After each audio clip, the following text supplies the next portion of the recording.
La pregunta es siempre, antes de empezar con cualquier tema de hacer un cambio, es, ¿hace falta o estamos satisfechos con la situación como lo es actualmente?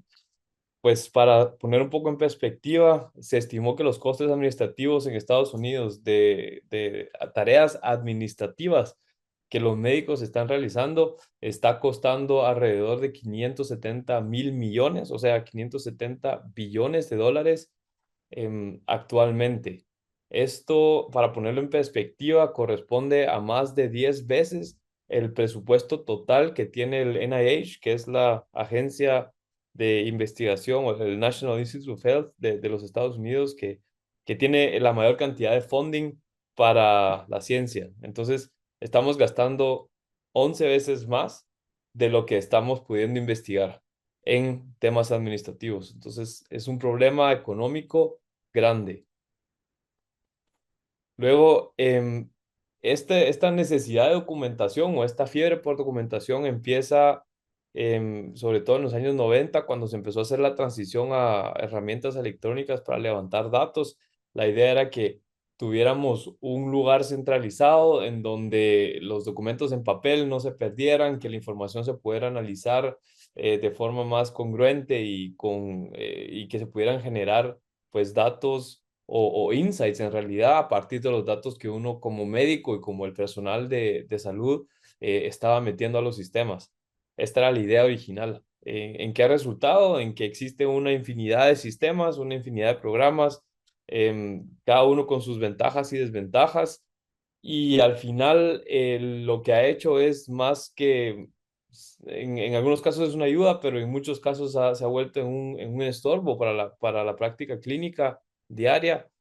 Y un estudio de Wright en 2018 que fue publicado en el New England Journal of Medicine pudo demostrar que los médicos estiman casi que se invierten 2 horas de trabajo administrativo por hora de trabajo con el paciente, lo cual estoy seguro que Hipócrates se está revolviendo en su tumba al día de hoy, ¿verdad? Lo más importante es la relación médico-paciente y para ahora, para nosotros en el día de hoy es una verdadera barrera el tema de la documentación, que sí, es necesaria, pero puede mejorar. Y no solo, pues, es un tema costoso y molesto, sino también es un tema de salud. Las exigencias administrativas están contribuyendo y eso está bastante documentado. Muchísimos estudios lo han presentado, que la cantidad de documentación que hacemos, pues, contribuye mucho al burnout, tanto de médicos como de personal de salud. En Suiza hace poco salieron las noticias que un tercio de los estudiantes de medicina que se gradúan están optando por otra orientación de carrera, incluso antes de iniciar con la residencia, porque ya experimentaron como estudiantes de medicina qué es lo que se les viene y, y no se ve bien para ellos la perspectiva. Entonces sí es un tema en el que yo creo que sí hace falta un cambio por estas razones. Con esta idea en mente, llegamos a la conclusión de que, bueno, la carga administrativa sí aumenta los costes, la insatisfacción de los pacientes y el burnout de los médicos y resulta en esta imagen, ¿no? En residentes, médicos y personal de salud sobrecargados que al final no pueden dar la atención de salud que ellos imaginaron cuando empezaron en esta orientación profesional, porque el sistema no nos está apoyando, sino que nos está un poco, pues, obstruyendo. Y con la idea en mente de aprovechar las nuevas tecnologías como inteligencia artificial para optimizar tareas administrativas, siempre y cuando los datos de los pacientes estén protegidos, empezamos a investigar qué podemos hacer y por supuesto, ya lo habrán adivinado, esta fue la solución que se nos presentó o que se nos ocurrió a un grupo de investigadores tanto de la Universidad Hospital, perdón, Hospital Universitario de Basilea, en Suiza, y Hospital Universitario de Karolinska, o el Instituto Karolinska en Suecia. No fuimos los primeros, ni seremos los últimos.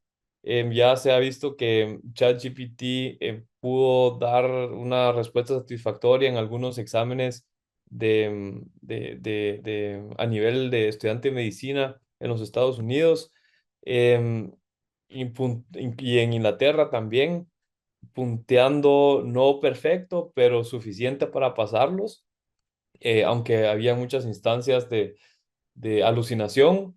Pero si yo lo comparo contra mi época de estudiante, estoy seguro que aluciné también en muchísimas preguntas de mis exámenes de medicina. Así que es importante recordar que estas herramientas no es que tengan un conocimiento per se, sino que es más que están jalando conocimiento de otras fuentes que hasta ahora han sido producidas por humanos con conocimiento y lo están regurgitando de una forma estructurada. Así que no es que ellos sepan, sino que lo están regurgitando cuando se les pregunta.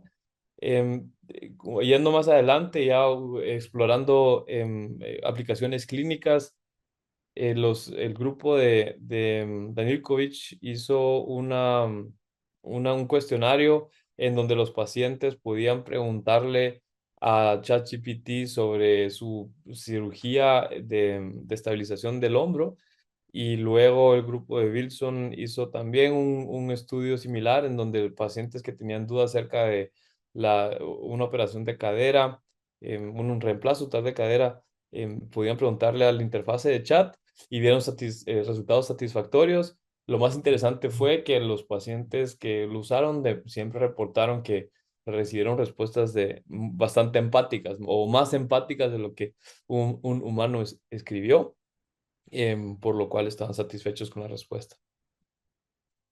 Por supuesto, ahorita hay un poco de controversia en el tema de utilizar ChatGPT para escribir artículos. Esto tal vez ha alimentado un poco el tema del publish or perish, donde pues hay gente que está publicando más de un artículo al día, ayudado de estas tecnologías, que por supuesto no es la idea, pero yo no estaría totalmente en contra cuando se utilizan estas tecnologías para mejorar la comunicación de lo que uno en realidad quiere decir y tal vez no lo pudo poner una frase que suene tan bien. Creo que sí vale la pena utilizar estas herramientas, no tanto así como para presentar datos fictivos o datos factuales, perdón. Eh, ajá. Entonces, siendo uno de los primeros, decidimos, ok, esto podría ser algo que nos puede ayudar a reducir la tarea administrativa.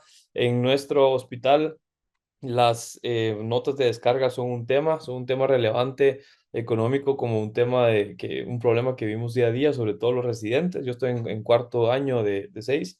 Los residentes somos quienes escribimos estas notas y es donde pasamos nuestra mayor parte del tiempo una vez acabó nuestro día quirúrgico o clínico. Entonces aquí después de la sala de operaciones, sube uno a la estación y empieza a escribir sus notas de descarga y es la razón por la que uno se queda hasta las 8 9 10 de la noche.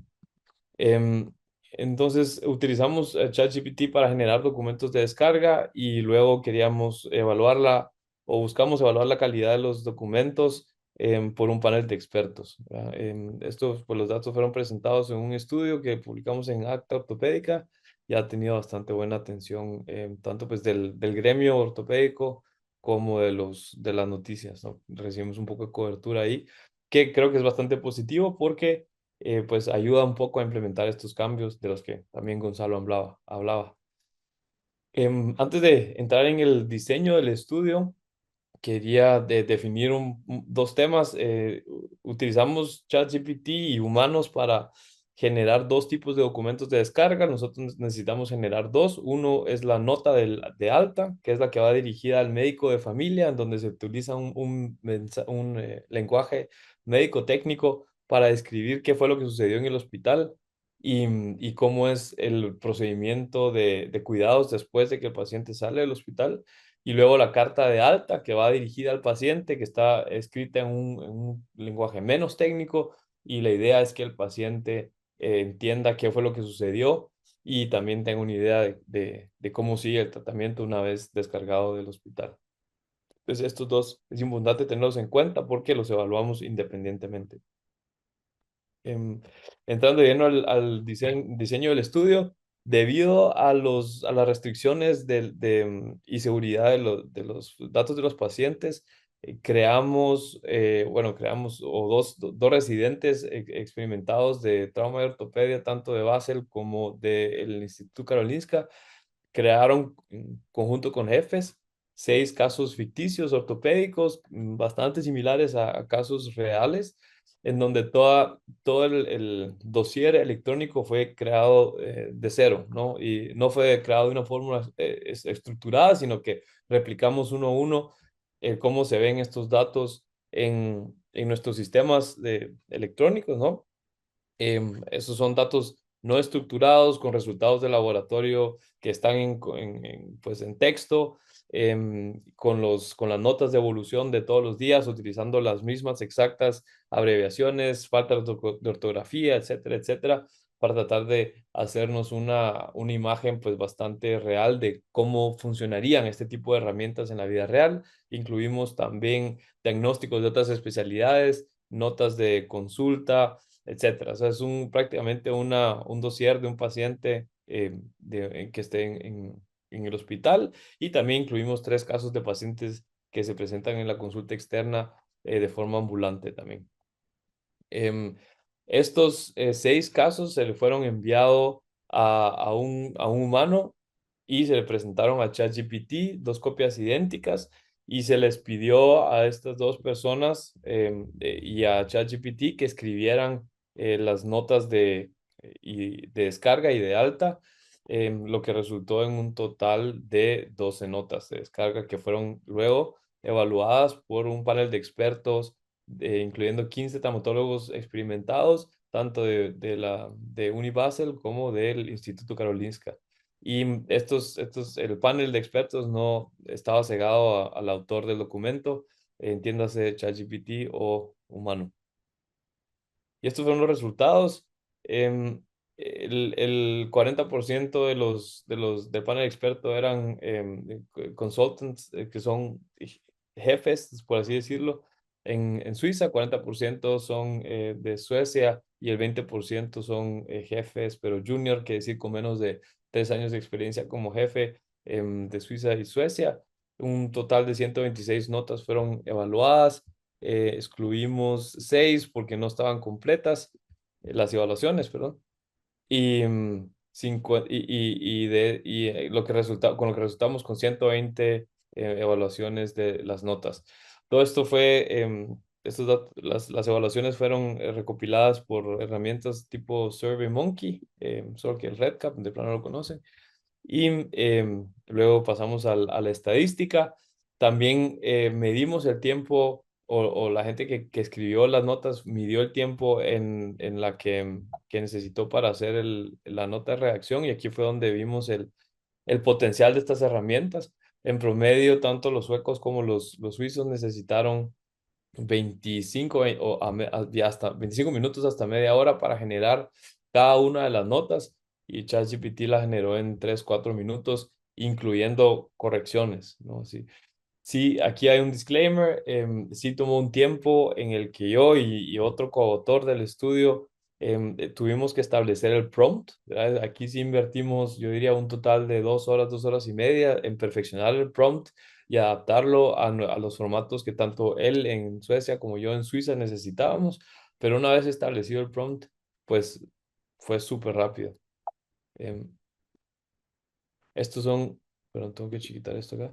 Estos son los resultados. Vemos que en el panel de expertos le dio una puntuación bastante alta en temas de accuracy, que son los diagnósticos que tenía el paciente o existen alucinaciones, la presentación de la enfermedad, en temas de conciseness, que es utilizar la menor cantidad de palabras posible para explicar el tema de una forma comprensiva, si el lenguaje fue adaptado a la audiencia que correspondía, y si los eventos correspondían de una manera cronológica a la realidad, ¿verdad? Y luego una de las partes más importantes que vimos era el plan después de la descarga, porque esto es pues bastante relevante para el médico familiar, que cuándo hay que quitar los puntos, cuál es la movilización y los límites de la movilización, o sea, con cuántos kilos puede caminar un paciente, por ejemplo, y cuándo tiene que regresar a la consulta con nosotros para una siguiente evaluación. Y en todos estos vimos que pues los resultados eran bastante similares. Más adelante presentaré la estadística, pero en general ChatGPT tuvo un score de 80 puntos, promediando todos los resultados, mientras los humanos obtuvieron un score de 74 puntos. Es decir, el panel de expertos consideró ChatGPT mejor en el caso de las notas de descarga.